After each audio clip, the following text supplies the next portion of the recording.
သုံးသက်ကြည့်လိုက်တဲ့အခါမှာညီမအရင်လူကြောက်တဲ့တယ် test တစ်ခုပေါ့နော်ကိုကို test တစ်ခုရင်ပေးကြည့်ပေးပြီးသွားရင်ဒီဟာကိုdeadline တစ်ခုပေးပြီးတော့ဒီ deadline တွေမှာကိုပြီးအောင်ဘယ်လိုလုပ်မလဲဆိုတော့ကိုမူတည်တယ်ဥပမာ ညီမရဲ့အကြောက်တရားတွေကိုကြတော့ဘာလုပ်လိုက်လဲဆိုတော့ဒီအကြောက်တရားတွေကိုရင်ဆိုင်လိုက်တယ် social ကဘယ်လိုဖြစ်လဲဆိုတော့ဒါကလေးတွေကစာတေချာမလုပ်တော့ကိုကိုတခြားလို့ရှင်းလာရင်6လုပ်နေတယ်စာသင်ချိန်မှာစာအတန်းတော့ဝင်ထားတယ်ဒါပေမဲ့ background မှာတခြားဟာတွေ live ဖွင့်ပြီးလိုက်ကြည့်နေတာဒါမျိုးတွေ public speaking ပြောတာတို့လူရှိမှစကားပြောရမှာတို့ဒီအတန်းထဲမှာဆရာမကနာမည်ခေါ်ပြီးတော့စာမီးလိုက်တာတို့ဆိုရင် ခဏတော့လက်ခံကြမှာပဲကျွန်တော်တို့ဆိုရင်ဒါတအားကြီးအလုပ်ဖြစ်တယ်မပါဘူးပေါ့နော်အဲ့လိုစာတအားကြီးအများကြီးကိုစာအများကြီးကိုကြိုက်တယ်ဆိုတာကိုကြိုက်တဲ့ဟာလည်းမရှိဘူးတိတ်ပြီးတော့လည်းမကြိုက်ဘူးပေါ့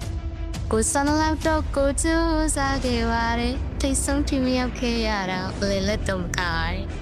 တင်ငန်းစာတကူလွတ်တော့ရတယ်တခြားတင်ငန်းစာတွေကိုမလိုက်နိုင်တော့မမီတော့အဲ့ချိန်မှာဘာဖြစ်လာလဲဆိုတော့မပျော်တော့ဘူးစာတင်ရတာ ကျမဆိုပြည့်စင်ပြောတဲ့ဒီဟိုစကားလေးတစ်ခုတောင်တတိယတော့အဲ့ဒါပါလဲဆိုတော့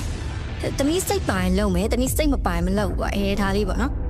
ပြောတာမိဘတွေကိုကနားချပြန်ပြီးနားချဖြူလို့လို့နော်မိဘရနားချတော့မဟုတ်ဘူးမိဘတွေကပြန်ပြီးနားချပြီးတာ လူသားမြောက်လာတဲ့အခြေအနေပတ်ဝန်းကျင်ကိုတိလာတဲ့အခြေအနေပတ်ဝန်းကျင်ကိုတွာလာလှုပ်ရှားတဲ့အခြေအနေမှာစပြီးတော့မှပုတ်တိုင်မှုကအကြီးကျယ်ကြုံရတယ်ပေါ့နော် ဟိုရှာတိသွားတဲ့အခါကျလို့ရှိရင်ဒါအလိုလိုရဲလာမှာပေါ့နော်ရေးစီတစ်ခုရလာမှာပေါ့နော်အရက်သမားတွေဆိုလို့ရှိရင်တော့ရေးစီတင်တဲ့အနေနဲ့ စကားမပြောချင်တဲ့ဟာတွေဒါစိတ်တူလွဲဟာတွေကိုတီးခံလိုက်တဲ့ solution တွေတော့သွားလို့မရဘူးเนาะအခြေအနေချင်းမတူဘူးလေเนาะ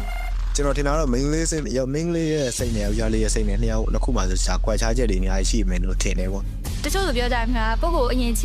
စ်တဲ့အောင်တင်ပြီးတော့မှတခြားသူကိုချစ်စွာမျိုးပေါ့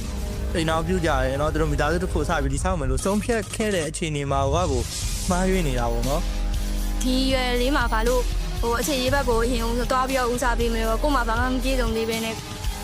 အမလိုမျိုးတော့ဟိုလိုဒီကသူများနဲ့စကားမပြောတာတော့အဲ့လိုမျိုးချစ်ချင်းလေးစိတ်တော့မရှိပေမဲ့ပေါ့เนาะ ဥပမာအိမ်တိုင်းမှာနေတိုင်းလိုပြဿနာတက်နေတဲ့အဖေနဲ့အမေရှိနေတယ်ဆိုလို့ရှိရင်အိုက်သားသမီးတွေအလိုလိုနေနဲ့စိတ်ပင်ပန်းလာတယ်ဘာမှမသိတော့မိဘဆိုတာဖျားနဲ့တကိုင်းငင်းဆိုတဲ့စကလုံးကအကုန်လုံးကိုပထမဦးဆုံးပိတ်လိုက်တဲ့အရာတစ်ခုဖြစ်များတယ်ပေါ့နော်စိတ်မပြေတာကိုပြောလိုက်တိုင်းမှာဘာသာရေးနဲ့ပြောတာတွေနော်နီးလက်မကြတဲ့စူဆုံးမမှုတွေပဲကြားနေရတဲ့ခါကြလို့ရှိရင်ကိုကလမ်းပြောက်တော့ အဲ့တော့ကျမတို့ရှင်ပြရမယ်ဆိုလို့ရှင်ပြခြင်းနဲ့နော်โอเคရှင်ပြခြင်းဆိုရင်ဘယ်သူနဲ့မှမရှင်နိုင်နဲ့ဘယ်သူနဲ့ရှင်ပြရလဲကိုရှင်ပြ ဒါတော့ကြာအကြောင်းသားတွေဘက်ကဒါတချို့နေရာတွေမှာမိဘတွေကအများကြီးမသိနိုင်တဲ့ဟာဆိုရင်ဒါအကြောင်းသားတွေကကိုယ့်အသက်ကိုထိန်းဖို့လည်းလိုတာပေါ့နော် ကို့မှာလည်းအဲ့လိုမျိုးလူတိုင်းလူတိုင်းမှာလည်း positive နဲ့ negative mindset တွေရှိမယ်လို့ထင်တယ်ပေါ့နော်အဖြေရှာတွေ့ခဲ့တယ်ဒါကိုဘယ်လိုကြော်သွားမလဲပေါ့နော်